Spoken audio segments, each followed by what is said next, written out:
Për të 14-tin vit me radhë në Tetov organizohet sofra e Ramazanit nga Agimi i Bamirësisë.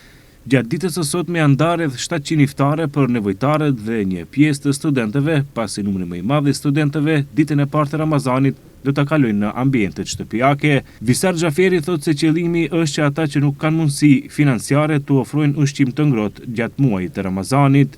Sot si dita e parë, Agimi i Bamirësisë fillon me 600 deri në 700 iftare.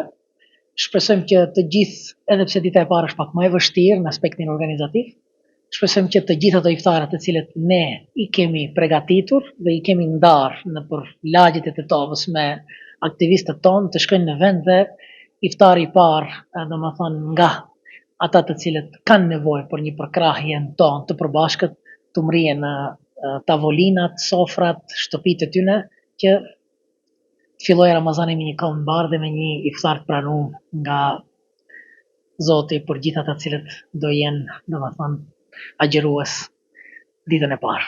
Edhe pse çmimet në treg janë rritur, një iftar kushton 200 denar apo 3.5 euro. Nga Agimi i Bamirësisë thonë se kosta është e madhe dhe organizimi nuk është i lehtë. Kosta është e madhe, tani kur themi e madhe nuk themi për ta hiperbolizuar, por themi për shkak se siç e dini edhe vetë çmimet kanë ndryshuar.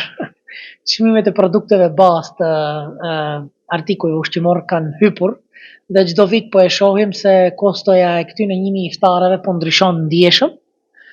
Edhe normal që si çdo vit ne edhe bëjmë apel, por se ajo që ne duam të përcjellim tek teleshikuesit tanë është që ata të cilët nuk kanë mundësi, domethënë, të agjërojnë dhe siç e dim nga ana fetare ata paguajnë, domethënë, fidjen, kompenzimin e mosagjërimit.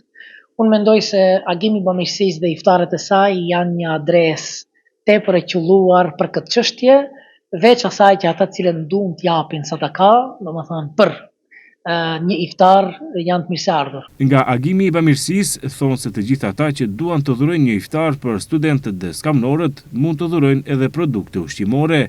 Vitin që lan pas, por edhe gjatë pandemisë, kjo shoqatë humanitare ka dhuruar ushqime duke mbritur deri në 1300 iftare për një ditë.